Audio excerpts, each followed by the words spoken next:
Hello दोस्तों, हम आपको आज महत्वपूर्ण संसदीय शब्दावलियों के बारे में बताएंगे। तो आप मेरे वीडियो को लाइक और शेयर ज़रूर करिएगा, सब्सक्राइब भी ज़रूर करिएगा। हम आपको ऐसे ही लेटेस्ट वीडियो लाते रहेंगे और आपके संविधान से सारे डाउट क्लियर भी कराते चलेंगे। तो आज हम बात करने वाले हैं महत्वपूर्ण शब्दावलियों के बारे में। बात करने वाले हैं हम आज महत्वपूर्ण शब्दावलियों के बारे में। जैसा कि आप जानते हैं, भारतीय संविधान में कुछ ऐसी महत्वपूर्ण शब्दावलियां हैं जिनके बारे में आपको अवश्य ही जानना चाहिए।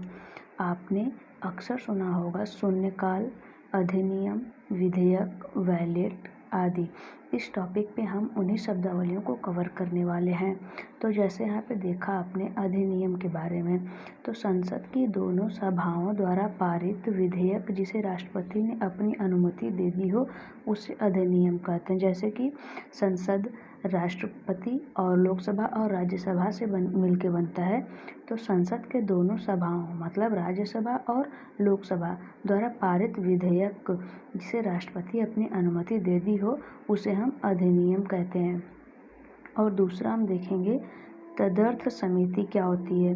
तो तदर्थ समिति विशिष्ट विषय पर विचार करने तथा प्रतिवेदन देने के लिए सभा द्वारा अथवा सभापति द्वारा अथवा संयुक्त रूप से दोनों सभाओं के पीठासीन अधिकारियों द्वारा गठित समिति, और यह समिति ज्यों ही अपना कार्य पूर्ण कर लेती इसका कार्यकाल समाप्त माना जाता है। जैसे कि तदर्थ समिति को हम आपको समझाते हैं।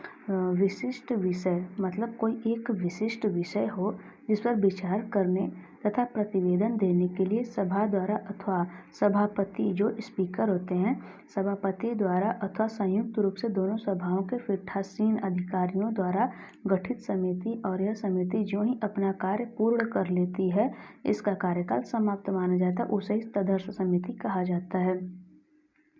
अब हम देख लेते हैं वाद विवाद का स्थगन। वाद विवाद का स्थगन किसी प्रस्ताव, संकल्प, विधेयक जिस पर तत्सम सभा में विचार चल रहा है पर वाद विवाद को सभा द्वारा गृहीत किसी प्रस्ताव के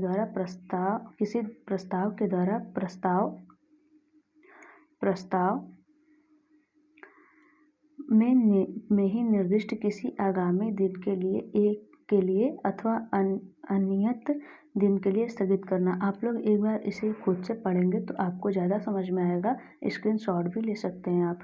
तो यहाँ पे फिर हम देखते हैं सभा की बैठक का स्थगन। सभा जब बैठती है तो उसका स्थगन कैसे होता है। स्थगन होने पर सभा की बैठक समाप्त हो जाती है और सभा अगली बैठक के लिए नियत समय पर पुनः समवेत होती है, मतलब कि तैयार होती है। सभा की बैठक का स्थगन, अगर आपसे कोई पूछता है सभा के बैठक का स्थगन किसे कहते हैं, तो स्थगन होने पर सभा की बैठक समाप्त हो जाती है। मतलब सभा जब समाप्त हो जाती है तो उसको स्थगन कहते हैं। तो स्थगन होने पर सभा की बैठक समाप्त हो जाती है और अगली बैठक के लिए नियत समय पर पुनः समावेश होती है। अनियत दिन के लिए स्थगन मतलब अगली बैठक के लिए कोई निश्चित तिथि नियत किए बिना ही सभा की किसी बैठक की समाप्ति।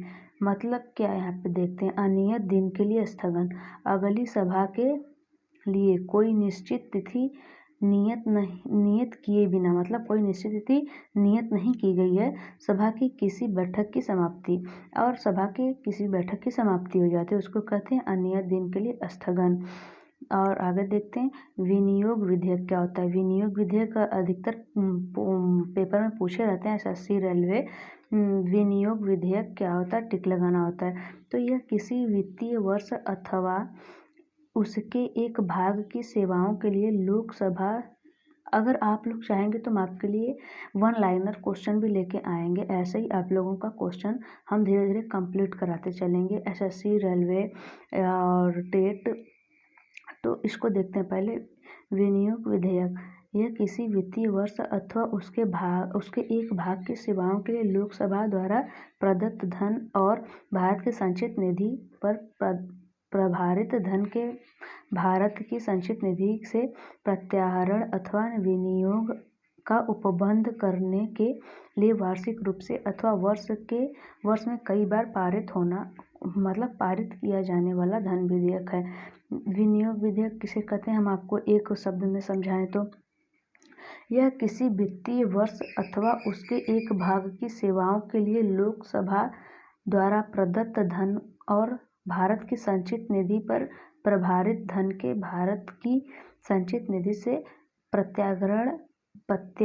प्रत्याहरण अथवा विनियोग का उपबंध करने के लिए वार्षिक रूप से अथवा वर्ष में कई बार पारित किया जाने वाला धन विधेयक। जो वर्ष में कई बार पारित किया जाता है उसको विनियोग विधेयक कहते हैं। वित्तीय विधेयक तो बस एक बार पारित होता है ना, तो विनियोग विधेयक कई बार पारित किया जाता है।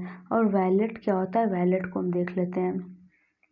वैलेट लॉटरी के जरिए एक से अधिक सूचनाओं की परस्पर अग्रता को निर्धारित करने का प्रक्रिया। और विधेयक क्या होता है, विधेयक यह उचित रूप से रखे गए विधायी प्रस्ताव का प्रारूप है जो संसद की दोनों सभाओं द्वारा पारित किए जाते हैं और राष्ट्रपति द्वारा अनुमति दिए जाने पर अधिनियम बन जाता है। आप लोगों को समझ में आ गया होगा विधेयक क्या होता है। यह उचित रूप से रखे गए विधायी प्रस्ताव का प्रारूप होता है जो संसद की दोनों सभाओं द्वारा पारित किए जाने और राष्ट्रपति द्वारा अनुमोदित किए जाने पर अधिनियम बन जाता है। बजट क्या होता है, बजट नाम आप लोगों ने बहुत बार सुना होगा, तो बजट क्या होता है।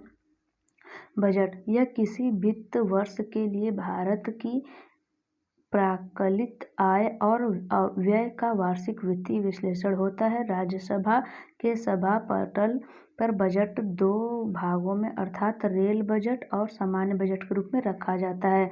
संसदीय समाचार पत्र ऐसे ही 10-10 क्वेश्चन आप लोगों के लिए लाएंगे और अगर आप लोग चाहेंगे तो हम 50-50 क्वेश्चन का वन लाइनर भी लाते रहेंगे जैसा आप लोगों का कमेंट रहा। संसदीय समाचार पत्र के बारे में देख लेते हैं। संसदीय समाचार क्या होता है। संसदीय समाचार से राज्यसभा का संसदीय समाचार अभिप्रेरक है। यह दो भागों में प्रकाशित होता है। भाग 1 में सभा की प्रत्येक बैठक की कार्यवाही का संरचित विधेयक सम्मिलित होता है और भाग 2 में सभा का समितियों के कार्य में संबंध या सशक्त किसी मामले या किसी भी अन्य मामले जो सभापति के विचार से इसमें सम्मिलित किया जा सकता है के संबंध में जानकारी दी गई होती है। अगर आप लोगों को मेरा ये पढ़ाया हुआ अच्छा लगा है, वैसे भी हमारा ये पहला वीडियो है, आप लोगों को पसंद आया हो तो लाइक और हमारे चैनल को सब्सक्राइब ज़रूर कीजिएगा और शेयर भी ज़रूर कीजिएगा। Thank you.